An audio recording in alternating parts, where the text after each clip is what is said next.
Welcome to the Relief from Grief podcast, hosted by Mrs. Miriam Ribiat and brought to you by Mayrim. Mayrim is an organization dedicated to supporting families who have experienced the loss of a child. It was founded Le'ilui Nishmas Nechamah Liba and Miriam Holman.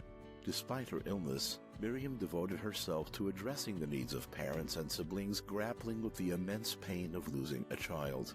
She felt this loss deeply, having experienced it firsthand when her older sister, Nechamah Liba, passed away. Mayrim continues to uplift and expand on the work Miriam began, a mission carried forward by her parents with great dedication. If you have any questions or comments for the speaker, or if you'd like to suggest a guest for the podcast, please email us at relieffromgrief@mayrim.org. Hi, everybody. Thank you so much for joining me here today on the Relief from Grief by Mayrim podcast. Today, there's Rabbi Chaim Aryeh Ginzberg, the Rav of the Chaim Torah Center of Cedarhurst. Yes. Okay. Thank you so much for coming on. I really appreciate you coming on. Okay, so, it could be it was the first article that I read of yours, or it could be it was the first one that I noticed your name. I don't know, but it made such an impression on me. I think the title was, "It's Not the Way It's Supposed to Be." Do you know what I'm talking about? And you wrote about how people come into your study all the time and say, I wasn't supposed to have this amount of kids, my shalom bias wasn't supposed to be like this, whatever it was. And you wrote about what does that mean? It is supposed to be this way. Like, this is your life. So it made such an impression on me. I read it so many years ago and I still remember it. So I guess if we could start, for sure, it's not in anyone's, supposed to be to lose a child. So I guess if we could talk about how your mechazik parents, when they go through such a loss and when they come to you. Well, I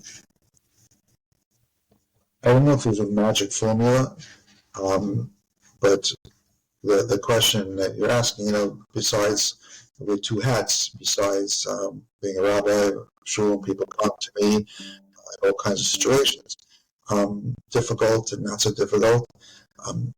I also really had a bereaved father. My wife and I lost our 17-year-old daughter, Sarala, and it's it's a perspective from real life to understand how to. And the truth is that it's the same. What you tell people is you tell yourself is the same thing. It's the same concepts, the same thoughts that go through my mind. And I think it's a process.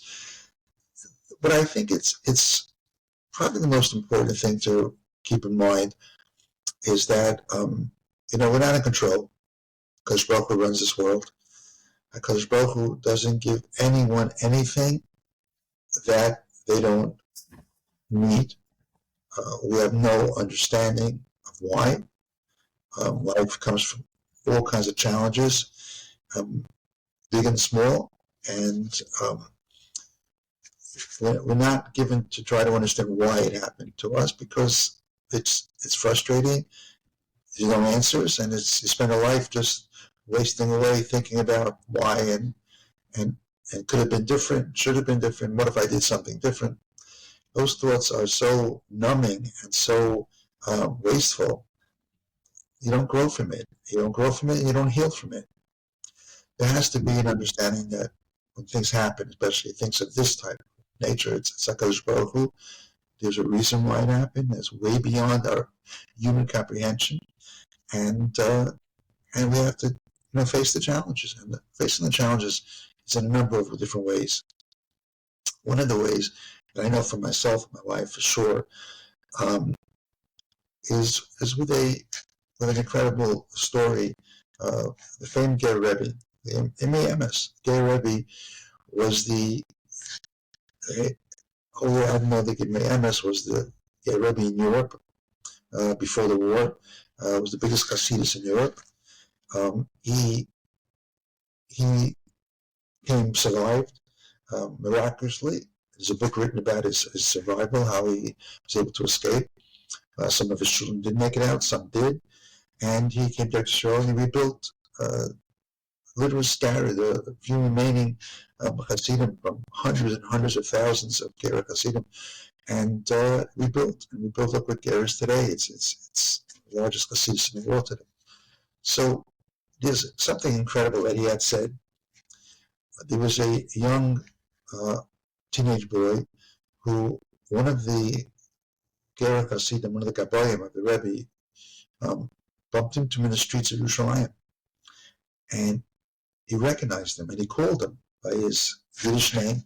The boy just didn't even answer him. And then he called him by his last name, and the boy just finally called him by the name of his father. He said, "You're the son of," and the boy turned around. Clearly was estranged from anything Yiddishkeit, totally not religious anymore, and surely not Gerach or Chassid anymore, no yarmulke, no nothing. And he said, "I recognize you." And the boy said, "I have nothing to do. I don't want anything to do with anything to do with Hashem, with anybody connected to Hashem, any religious people. I want nothing to do with it after the war." Excuse me. So the person was very taken, and he knew this person came from an established family, a prominent Gerach Hasidim for generations. So he went to tell the Rebbe, and the Rebbe said, "Please go find him and tell him I want to speak to him." So he went and searched for him and found him and brought him and convinced him somehow to come to the Rebbe.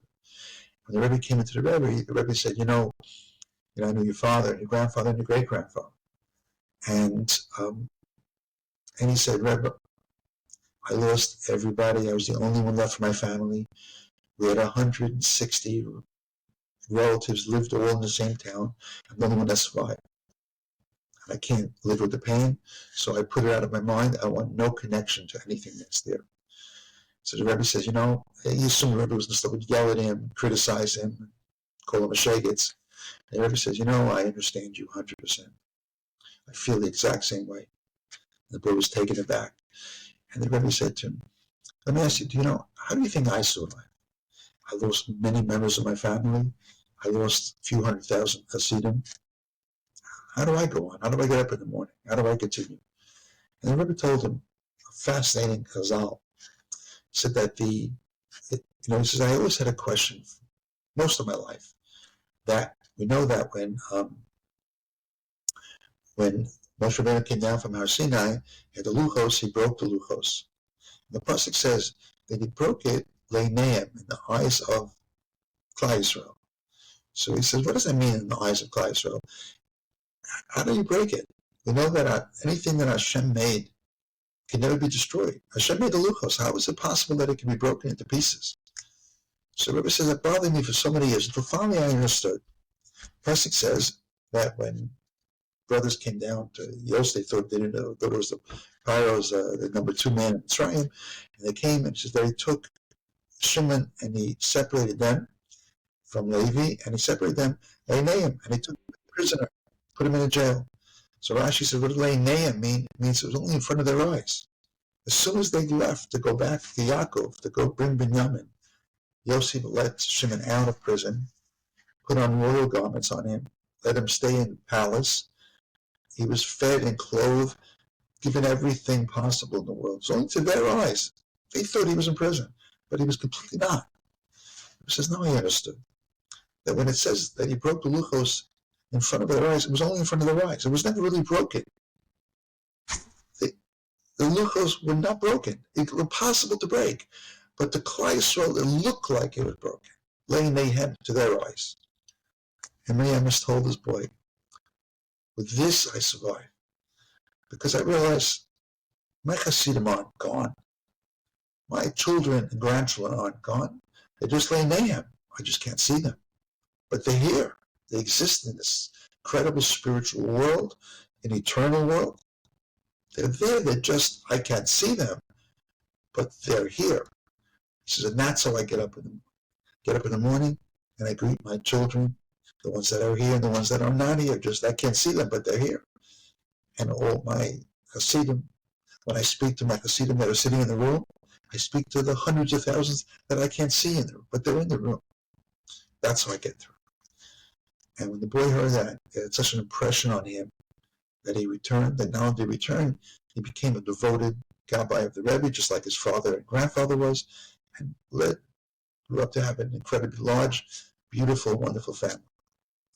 So I heard that. It really penetrated with me.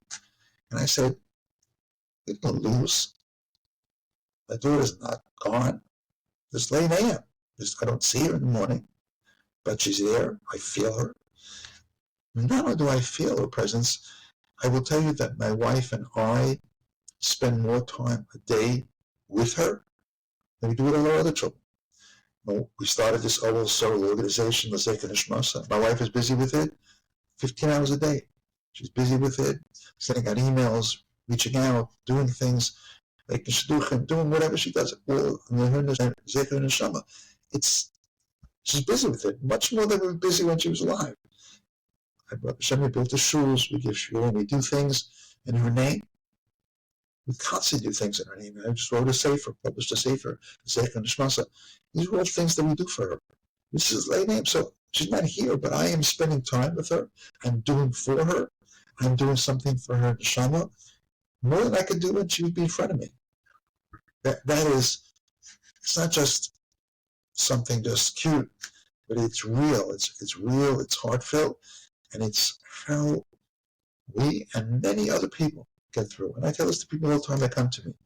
My daughters, like I lost my child, lost my daughter, lost my grand. They lose. You just don't see them, but they're here. And if you want to, you'll feel them and you'll see them and you'll touch them all the time.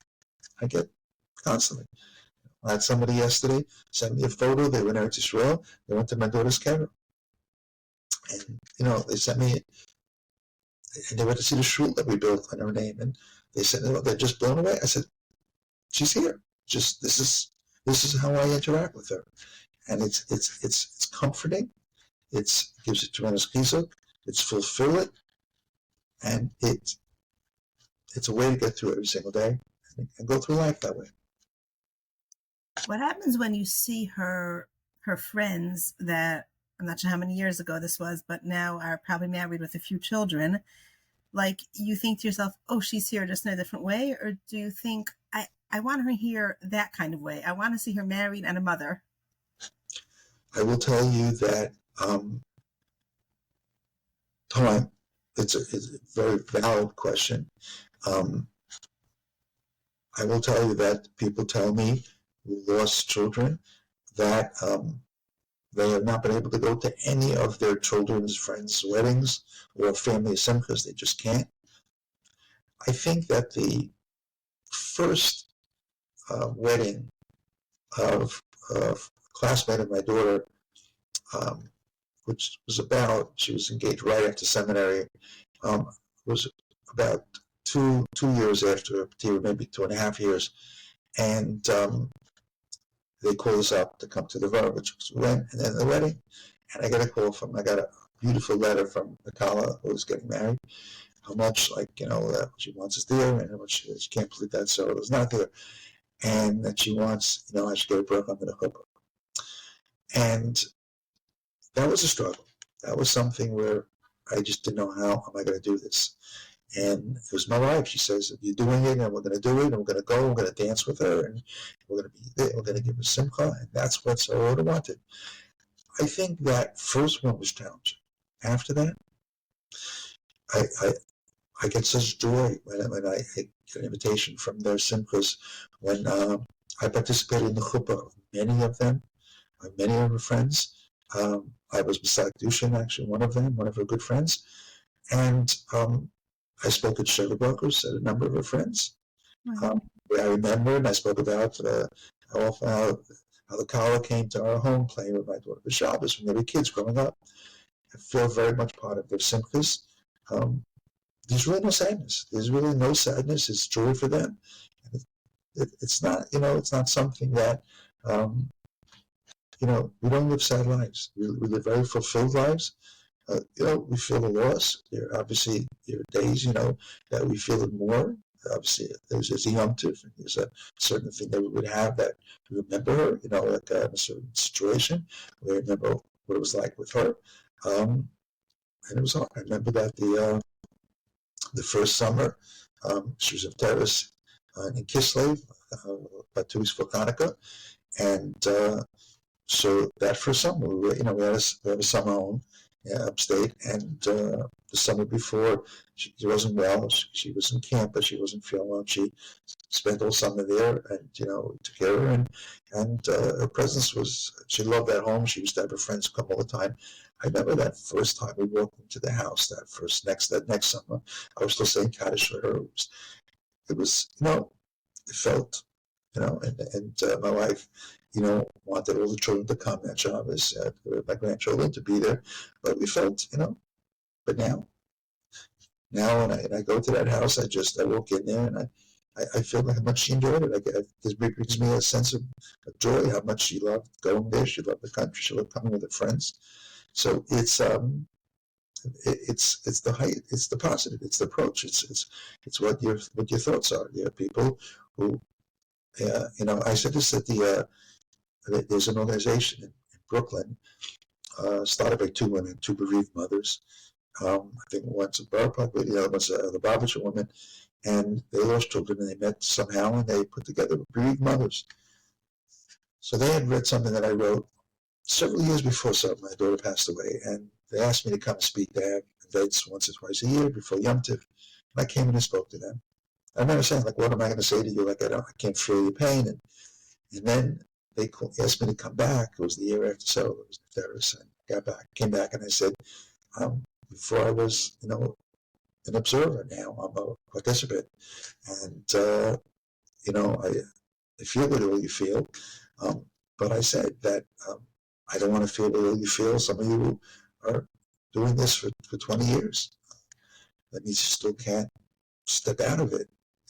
That feeling of loss, the feeling of mourning, of pain, that can't live that way. Can't live that way. And you look at it in a certain different perspective, as Sarala's here. She's, like I said, I spend more time a day. I learn mishnayos for her every day. The amount of time that I would count during a week that I had put in, my wife and I put in for Sarala's chus, way more than we put in for all the other children together. Just and that is, like I said, that is so comforting and so valuable that we do this. Did any of those women give you feedback from that? Yeah, a lot of them do. A lot of them, some of them ask, they call me, and sometimes they have a difficult day or whatever, and I always try to make myself available. And there's an article that I wrote that became probably the most famous article that I wrote. That which it was called "Why Me?" That was the topic of the article. What happened was that where this started from was that my oldest daughter had a friend that she was a best friend of hers in seminary together and spent summers in camps together. And this one was she was diagnosed with cancer at a young age, and she had small children. She didn't want her family to know, so she kept it just to her husband. Didn't tell anybody. Didn't tell all the children. Didn't tell neighbors. Didn't tell other relatives. And for 6 years she kept quiet. And then she was waiting. The youngest child was just getting bar mitzvah, and she waited till after bar mitzvah. And then she had very little time left. And that's when she told her daughter who was in Israel to come back and to be there for the family. And then her daughter was married with a child, and then she went in to tell her youngest son her status, her situation. So what happened was that I lived in Brooklyn. I only knew her because she was my daughter's very close friend's mother, and we met when the girls were going to Israel. We met at the airport, sending off our daughters to seminary. We met them camp visiting day. We met them in Israel when we were visiting our daughters. That was interaction. Was just really a very kind of brief social interaction. And we heard the terrible news that she passed away. So my daughter, and she wanted my wife and I to go. And I said, really don't know, I didn't really know them, but no, she really wanted us to go. She was so close to the family. So we went. When I came in, there were several rabbanim from Fapa sitting in the room with the husband. And I walked in and I said, Ginzberg, you really don't know my wife. I said, no, just a little bit. I didn't really know her. So he says, she's a very, very simple woman. Very simple. Okay. And then he says to me, you have to do one and ready to know. And then she said, let's share with you a conversation that she had with my son. And she told him. And she tells him, she started telling the son that, I'm sick. I've been sick for a few years and I only have a few weeks left. So the son, right away, as any child would say, young or adult or child, would say, why you? You're such a special person. Why you? So the mother said the following to her child. She said, when a doctor 6 years ago gave me that diagnosis, exactly the question I had. Why me? And I started thinking about it. And I said, I was the first one of all my high school classmates to become a kala. When I started to convert all my friends, I was the only one. I didn't say, Hashem, why me? And then when I got married, I was the first one of my friends to be under the chuppah. I didn't ask why me. I was the first one in the class to become a mother. I didn't ask why me. And then I was the first kala in the class, the first woman in the class of all my friends to walk my daughter down the chuppah. And then the first one of all my classmates to become a grandmother. And I never once during those times asked Hashem, why me? So now when I got this diagnosis, I said, I'm not going to start asking now, Hashem, why me? That's for sure. When she said that to her child, to her son, the husband repeated it to me.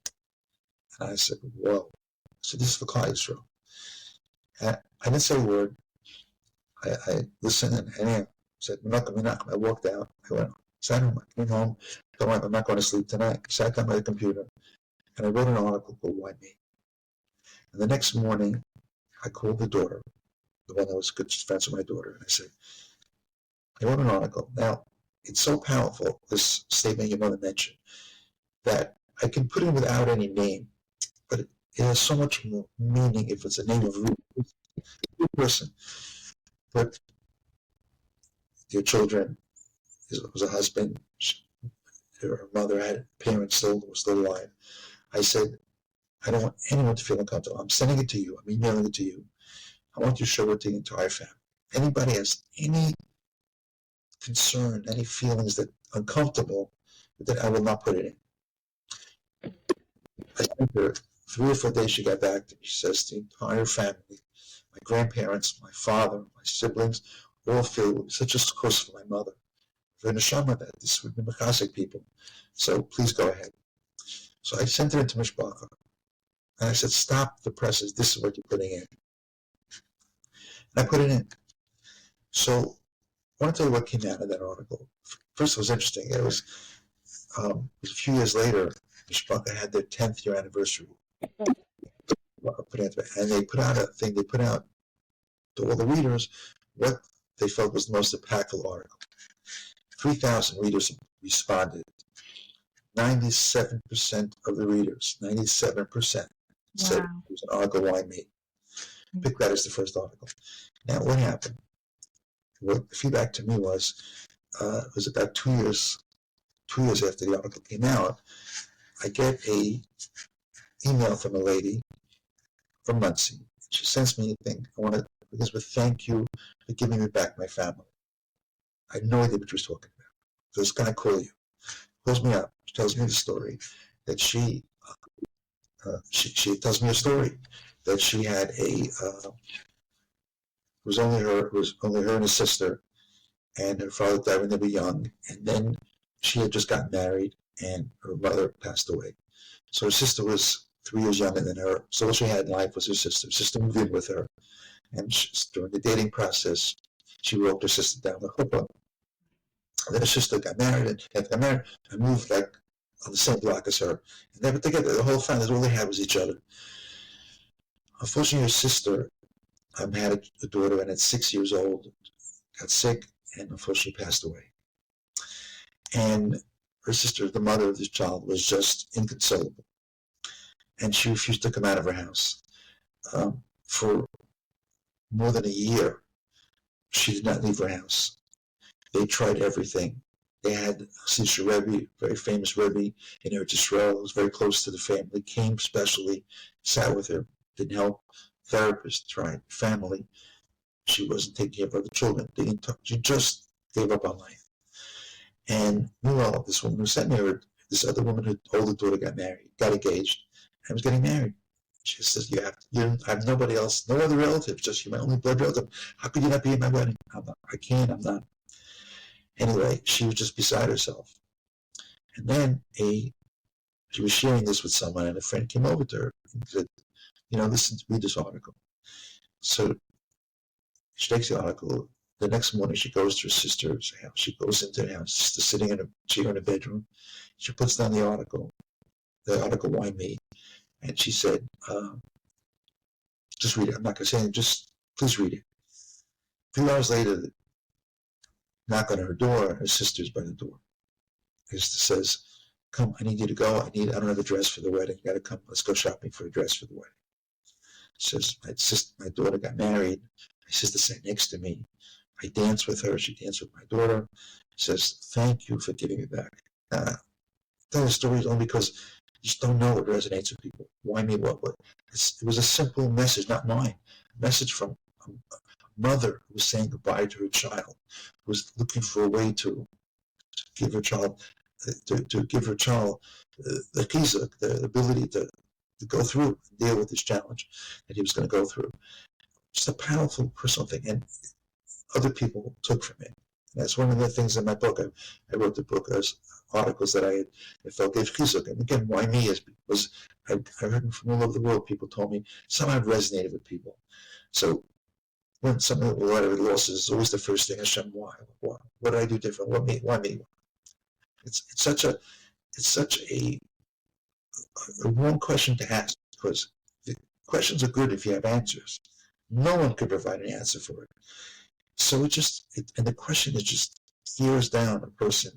It's a waste of energy, a waste of your mindset, and you focus on something that cannot help, will not help, and doesn't help. So that's never the question to ask. The question is, okay, Hashem, what can I do? Hashem, what can I do to hold strong? What can I do to give chizuk to myself, to my family, to others? And the answer is, do something special. Focus on something that would make a difference. There'll be a schus for that person, and will give you pleasure in doing it. Your pleasure, a very dear neighbor and a friend, almost like family of ours. So they were building a new mikveh in Cedars, in the Farmhouse, and they built gorgeous, beautiful mikveh. And him and some other people got together, and this is right after Sarala, it was just a few months after Sarala was put here, and they dedicated the mikveh in Sarala's memory. So my wife, a lot on her plate, a lot to do, but she's a volunteer. She goes. She's one of the women that goes to work at the mikveh once, twice a week.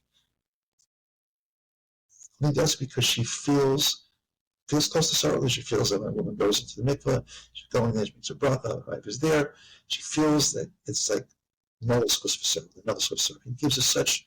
My wife does not want to miss. Like we have a wedding, she calls people to make sure she can do another night. Like it's just important to her, and it's just another.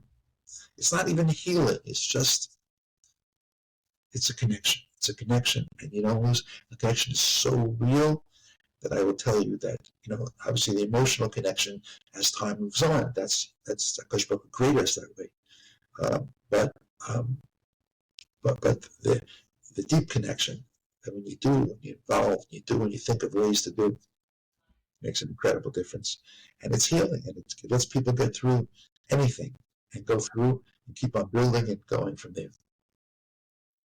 Can I ask you about, not everyone, most people don't have the connections or the resources to have mikvahs and shuls and, organizations to be made, le'ilai nishmas their children. So there's still so much to do that's small and little and doesn't have to be public that can still create that connection and that, that ilai neshamah.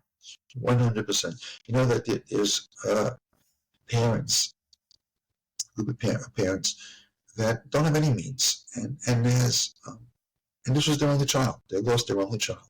The boy, I think he was 13, a week before his bar mitzvah maybe, and he was sick for several years or whatever. But they have no other children, And, that can destroy anybody, and what do they do? So they actually took upon themselves something that's, they saw when they were in the hospital. Other organizations, there's High Lifeline, of course, there's gedolim, there's people who do so much for, but they just decided that they're going to do something, the two of them, no organization. They don't send out ads, they don't collect money for it. The husband and wife themselves, every Friday, she prepares Shabbos Thursday night or early Friday morning, but they spend a good part of Friday afternoon going to certain hospitals where children are and just do something for them for Shabbos. A home cook something, a little toy, something that they made, just small things. But they bring smile to church. Again, like I said, they have High Life and they have incredible organizations that do great things. But little things that would almost just say it's almost insignificant. But they come home for Shabbos, enthused, inspired, uplifted. And she says when she lights Shabbos candles, and she lights a candle for her son every Shabbos, she still does. She just feels a sense of joy when she does it. There's no money, doesn't require an organization, doesn't require connections. It's just a little quiet something. And the only reason why I know about it is because they had asked me. I didn't even know. I know them for a long time. I didn't even know about this. They called me because they heard that there was a family from Israel here with a sick child in one of the hospitals. They usually have a good handle of where the child. They didn't know where. They wanted to know where, if I would know where they are and how they could get in touch. They wanted to come to this particular child. From Israel, it's probably even harder for the child that wanted to come. And so, and they started telling me what they do. And I said, incredible. I said, I'd like to write about it. Absolutely not. Can't write about it. They don't want me to write about it. I wanted to talk about what people can do. So, I'll mention it without, of course, their name, but they do not want. They said, this is our personal thing. It's between, I remember the husband's telling this, myself, my wife, and my son. Right. So it's finding something to do that gives you nechamah, gives you a sense of purpose, a sense of feeling, a good feeling, and it's just incredibly therapeutic. Some people need to do whatever they can. We didn't go to loss therapy. We didn't go to Baruch Hashem. We didn't go to speak to professionals. This is what we found. And we were looking for something. When all Sarala came up, I wrote about it so many times about it, how it just came out of the blue, this opportunity, and just the idea clicked. And I remember I told my wife, this thing, we should book singles, they should be able to adopt couples, and this formula, my wife's first reaction was, what does it have to do with the girl who was just 17? What does it have to do with her? And I said, so I remember saying, I don't know, like it just came out of my head. I said, I don't know. If she wasn't so good to get married, she was 17. She dreamed of it. She loved it. She was an incredible aunt to her nieces and nephews. She loved children. She would have been this. If Baruch wanted different, she would have been an incredible mother. But she had this. So I said, if we could go and do this and result of a couple of it. You just got lost. You faded out. You hear me? Hello? You're going to hit something? Yeah, now I think, yeah. Better? Yeah. Yeah. So I said that, she remember my wife's reaction was when I told her the idea. She said, what does that have to do with a 17-year-old girl? Like couples that don't have children, older single girls, and what does that do for her? I said to her, because she wasn't so good to get married and have her own family. But if we can make a shidduch here, we can do something that a couple will have a baby. That will be her children. That will be her legacy. That will be her generations. And I said, even if we do one or two, let's try it. We do one or two. That was about 7.5 years ago. We're at about 7,000 engagements, marriages, and about 1,800 babies born that we know of. Wow. And almost every day there's another engagement, another baby, another couple that announces that they're pregnant from this also. Who knew?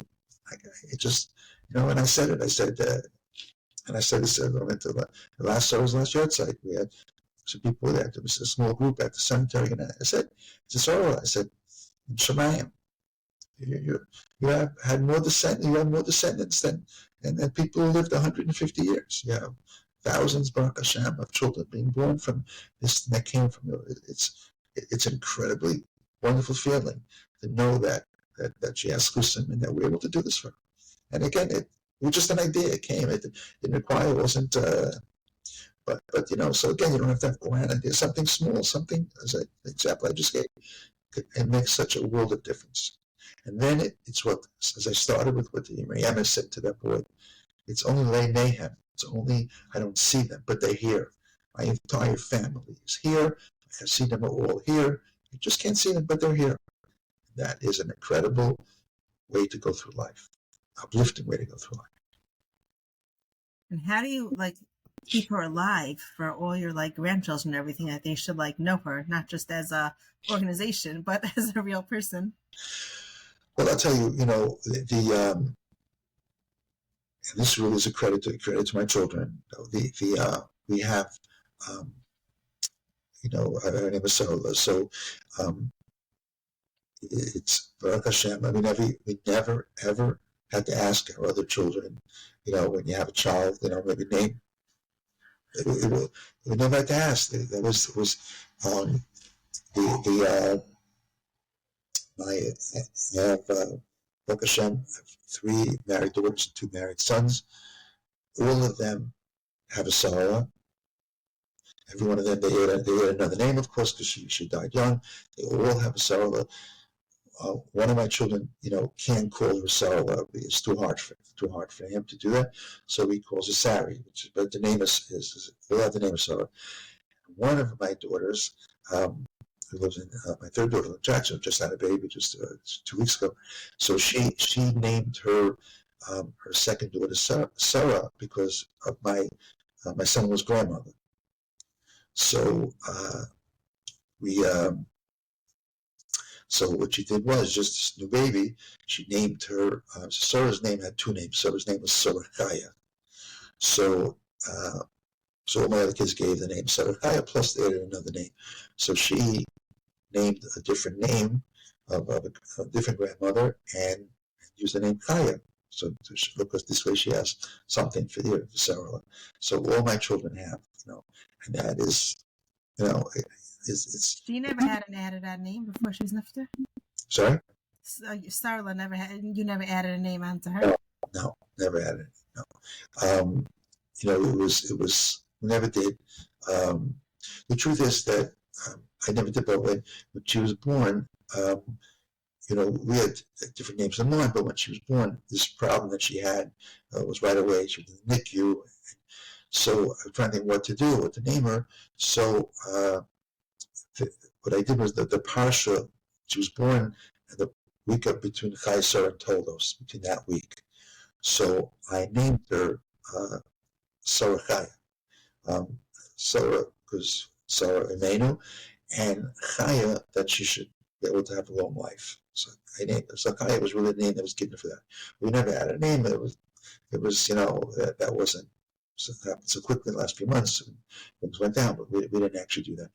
But so everybody, like I said, so all the children, naming is very, very, very something that's important. Important when when it's Sarah's yahrzeit. So we originally I brought the first year to yahrzeit. I brought all my children to come to the kever, but Baruch Hashem, the appearance of small children, it's not easy to pick up and go there to Israel. So, but it's not a sad day for them. It's like they do something for Sarah. One of my daughters has Sarah's birthday. They have she has kids special breakfast. They have something special in honor of Sarah's birthday. So it's like a joyous thing that you remember that, and so that's the idea of it. I mean, some of them, of course, remember are the ones that were the older grandchildren, so they remember and have very fond memories of her. But the ones, obviously the younger ones who didn't know remember, or the ones who were born afterwards, but she existed and she's there and she's something that So, but it's not a sad occasion. It's not. It's a joyous occasion. Of course, at the yahrzeit, we do what we have to do, but but it's remembering in a positive way. It's that's what it is. It's not sad. It's positive. Like I said, it's Akash Baruch Hu. They decided. It's interesting. Just say one thing that after Sarala was nifteres, so I went to Israel with my wife, and we made the rounds. I went to very close to many of the gedolim, and we went to everybody. Hasidish, Sephardic, gedolim, Rishos. We saw everybody. We spoke and said, asked all of them for chizuk, and some said things that were helpful, some didn't, some weren't able to. But remember that at that time, so I daven Nates at the Kosel. So at the beginning, I daven at, so Rav Shapiro was there. Great Rav Shapiro's Chacham V'Racha. So one of the people there, one very close to us, and someone says, why don't you go to Rav Shapiro? So I said, you know what, I really don't know him. And I know that he's not a talker. He's not a person that gave a lot of shiur, but he wasn't a one-on-one you could talk. And so I didn't go to him. It was, I think, 2 years later, Rav Shapiro was nifter, passed away. And I started reading things about. And I was flabbergasted. Because when I started reading about his life, he writes there that I knew that he had come to America and spent a few years in America. I didn't know why. I just knew he came there for open yeshiva. I knew that he opened up Stanford Yeshiva. He was a yeshiva there. Then he went back there to Israel. What I didn't know was he came here because his daughter, Sheva, her name was Bat-Sheva, was very sick. And he came there for special treatments in Sloan Kettering for her. And he spent a few years here in treatments, and unfortunately she passed away. She was nifteres. And he went back.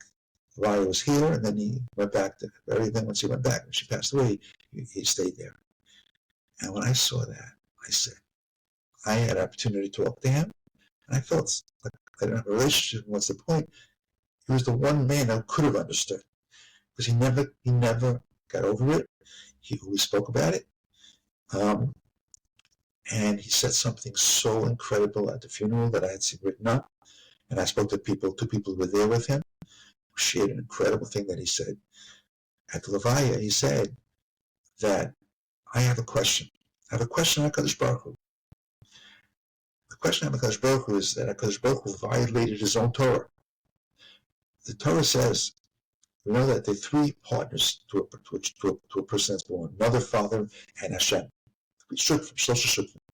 And there's a halacha in Shulchan Aryeh and Choshen Mishpat that if two people are partners, one partner cannot do something, take with the thing that they're a partner in, and sell it, do something with it without checking with the other partner. You have no right to do it on your own. You have to ask the other partner. So the question is, how did Hashem decide to take my daughter? My wife and I were partners. You can't take without asking. You never asked us. How could you do that? You violated your own Torah. An incredible, powerful question. And he said, the answer is, because there is a shita that says, an opinion, that if something is so valuable for that partnership, that is non-question, it's like on a non-sided, for sure you would agree. You don't have to ask permission. For example, you have a piece of jewelry that's worth $1,000. We're both partners in it. And someone offers you $10,000 for that. You don't have to call up your partner because you know he's going to jump off. What are you calling me for? Just sell it. It says, obviously, Hashem did not have to ask us, his other partners, because what he did for my daughter is neshamah. Was so valuable for her, so important. We don't understand that. But if we did, we would all 100% agree to what HaKadosh Baruch Hu did. So HaKadosh Baruch Hu, we understand. We don't understand, but we understand. Wow. We agree. We agree. That's what he said at the airport on the way going back to Levi. I saw this. It was such an incredible, and I actually wrote it up in an article afterwards for people who didn't know about it. Gave chizuk to so many people. So many people called me about it afterwards. But I said, I could have gone over to him at the coast and said, "Can we talk to you?" He would have spent hours with us because we were in the same. I just, Hashem, I didn't know this about him. Hashem, for some reason, didn't want me to talk to him, and I didn't. But this thing gave us some posts afterwards. Gave us this incredible, it's a powerful thought. And it's interesting. The last address that he gave, he spoke at Har Nov, and one of his students, who was a student for many years, who had lost a child. They were making a siyum. I think it was a Yortzeit siyum, end of a year or end of years for that child. And they asked him to come, and he spoke. He was very sick. And he spoke about his daughter. Like he spoke about his daughter as if it happened the day before. So while he may have been a man who traveled the world, Russia, and America, and in Europe, giving shurim all over the world on the most incredibly difficult topics, but his daughter was front and center of his mind, in his heart, his neshamah. That was the last thing he spoke about, his last public address. So that was, an incredible thing, but an incredible message as well, to find something that gave Chizuk, and it gave Chizuk after he was no longer here. I got Chizuk from it, and I know many other people who heard it from me, who read what I wrote, got Chizuk from it as well. My brother died at the age of 14 from leukemia. And it was like after he was nifter, my father went on such a journey to be okay with it. He was my only brother. He was the youngest. There's like a lot of things that, added the pain to the pain. And it's just funny because I'm talking about it because I was just talking to someone about it. And he wrote a whole journal. He wrote a whole journal to help him through it. And when I was reading it, my instinct was like, so much of this stuff is almost like what girls learn in high school. Like a lot of the things, like I learned Mefarsha, whatever, like it sounds like so simple, basic, whatever. But I know that my father really lived it. And my boss, Rabbi Moshe Hakins, read through it recently, and he was blown away by it. He's like, oh my gosh, your father. You see how he made it so real and so much part of his life. And he lived my father for another 11 years. And then he was nifter, very suddenly. He actually died at my cousin's wedding. He danced with my grandfather, the chassan's father, his father, the chassan's grandfather, and he was walking away. My brother-in-law said it looked like he was jostled by people and he was falling, but he just had a heart attack and died. Oh. And it was it's very painful, but I was telling people, it's you see the growth. He just climbed from, on the ladder from one step to the next, and he reached the top. Hashem just took him. There was nothing more. So whatever, I guess, I don't know, when you're talking and everything, it's reminds me of that. Listen, Shmuel, a friend of mine, told me once, a dear friend of mine, he was very close to Shmuel Birnbaum, the Shiva of Meir. Shiva of Meir, besides being an incredible Talmud Chacham, and it was Shiva, one of the last Shivas for most of his life, he lost two sons. One, very sick, passed away from cancer. Another one was killed in an accident. He was in Eretz Yisrael, he was a butler, and he was hiking, touring, whatever, and a Russian guard, whatever exactly happened, no one knows for sure, but he was killed. So he suffered a lot. So one day, the Buck would take different opportunities to drive him. They had a chance to talk to him. So this Buck was driving one time. And when they got to the place they were going to, Shmuel turned to him and says, "Tell me," he says, "do you believe in Hashem?" What? That'd be what kind of question of him. Of course I believe in Hashem. What kind of question is that? So he says, well, what did you go through in life to know if you really believe in Hashem? Tell me, what difficulty did you go through that could show that you really believe in Hashem? It's a very powerful statement. I also wrote that in an article one time. We believe in Hashem. We learn, like you said, you go through everything in high school. You learned everything. We learned all the Parsha. We learned Shkafa. We learned Mesillas Yesharim, Pirkei Avos. You can say it by heart. We know everything. But until you go through it, until you're faced with a challenge, that will show how real if you're angry at Hashem, if you can't go on with life, if you struggle through getting through the day, then you don't really believe in Hashem. Because if you did, it's anything that's going to tell you the world.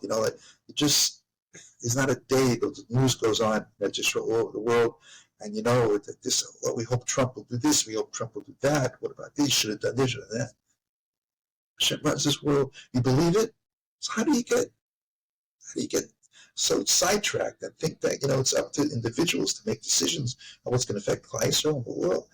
Just it's nisyonos, but it's part of the challenge. If you believe in Hashem, you believe it. It's real. It's real. You say, HaKadosh Baruch Hu, I know it's from you, and I accept it. Doesn't mean that it's easy. Doesn't mean that it's, Yeah. And sometimes it might have to just be lip service till you really feel it. Yeah, 100%. 100%. Yeah, great people could be able. Chaim could get up at the levaya of his son and say, his beloved son, and say that I said, I had so much love for my son, and now Hashem, I take that part that I loved him, that part of my neshamah that I loved him, I save it now for you. I'll give it over to you. Chaim can say that. Most of us can't say something like that. But you know what we could say is that, we believe you, we believe in you, we're connected enough, we accept what happened. We know that it's for some reason, like what Shapiro said, you didn't ask me, but we know it's for the betterment of both my daughter and myself. One day we'll find out. The daughter comes from the neshamah, a previous generation, and needed a tikka, and that was her tikka, and we needed to go through this challenge so we should become stronger and do things. But we know. Like I said, all these things that we're able to do it, in Chizuk, it's because of things that took place. They're able to do things and it's a Rav called me up after the terrible tragedy in Meron. Terrible tragedy. It's coming up on the outside just this week. So, I got a call from the editors of Mishpacha. Said the whole class was reeling. Was supposed to stopping, not printing. We just don't know. Do we need to write? You need to do something. I said, who can write that? We were all stunned and just shocked and beyond. I said, you got to do something. Anyway, I stayed up all night and I sat down and I just wondered, no. Then all of a sudden it just opened because Baruch Hu helped me, and it just put out, and it just sent it in, and it just said this is the publisher called me up. He said, you don't know, I took it home to my family to discuss it because Hashem put the words in my mouth. But a Rav from one of the most prominent Rabbanim in Brooklyn, Klal Yisrael, called me up. He says, I had no words. I didn't even know how to discuss it. How do you find the words for this? I said, you know what? I said, when you're trained, when you need to find the words for yourself, give yourself nechamah and your family nechamah, there's a place deep down you can go to. And from there you can draw. And I said, I never would have been able to do it if I didn't have the ability to draw out, dealing with our own family situation, our own pain. And that's where it comes from. It comes from a place there, And I told him, Mary said to me, he says, I wish I could. I said, no, I hope that you would never have that need to be able to have to dig down deeply to look for that, be able to find the right words. But that's where it comes from. Okay, so I know we have to end, but before we end, should we just talk about your book and the most popular article from your book? What's the name of it again? It's called Rays of Hope. It was published by Art Scroll. It came out the year, September was a year. And what it was is that, over the years, I write articles of chizuk for different situations, personal situations, or things in Klal Yisrael that take place. And it resonated with people. And it really started with Meir Zlotowitz, years ago, put me up if you read something I wrote in the Jewish Services. You got to write a book, you got to put this in a book. And I said, I don't write books, I write articles, or it's something that touches me. I have no interest. And I didn't know. He asked me a few times if he could see me. And then, unfortunately, he passed away, and his son took me to Gedalia. And Gedalia asked me a few times. And I think it was really when I got that letter from that person about the Why Me article, that lady who wrote me about restoring her family. I said, you know what? Klal Yisrael if one Jew could get these from me, I got to do it. I reached out. This woman is a phenomenal editor in Eretz Yisrael. She's gifted, and we I worked together with her, and together, Baruch Hashem. Which is I just literally, she asked me, this was last night. Last night, I got a call from someone from Aryeh who he left Eretz Yisrael this morning. He has been in the field since COVID. He says, I have a number of people I know in Eretz Yisrael have gone through so much with the war. Cousin that lost their son, another one who lost their young wife, passed away from illness. And I do something. I'm bringing you books there. He says, I'm bringing 10 books to give out to these people. I know they're going to get busy from me. So it's that's what it's for. That's what we live for. We live for to try to help if we can. And so that's what the purpose of the book is, and that's what I hope that it's accomplished. People read it, find what they need in there that will help them get through a difficult time. Okay, thank you so much for coming on. I really, really appreciate it. Pleasure. Thank you for what you do as a advisor, to visit the people. That's what we live for. We live for to try to help Jews, help you. That's what the kind of religion writes, that our role in life, our job in this world, is to lift up other people. It's tremendous credit to what we do. Thank you. Thank you. You've just listened to an episode of the Relief from Grief podcast with Miriam Riviere, brought to you by Mayrim. For more episodes, visit the Mayrim website at www.mayrim.org. Help us reach more people who might benefit from this podcast. If you know someone who could find it helpful, please share it with them. If you have questions or comments for the speaker, or if you'd like to suggest a guest for the podcast, we'd love to hear from you. Email us at relieffromgrief@mayrim.org. We look forward to having you join us in the next episode.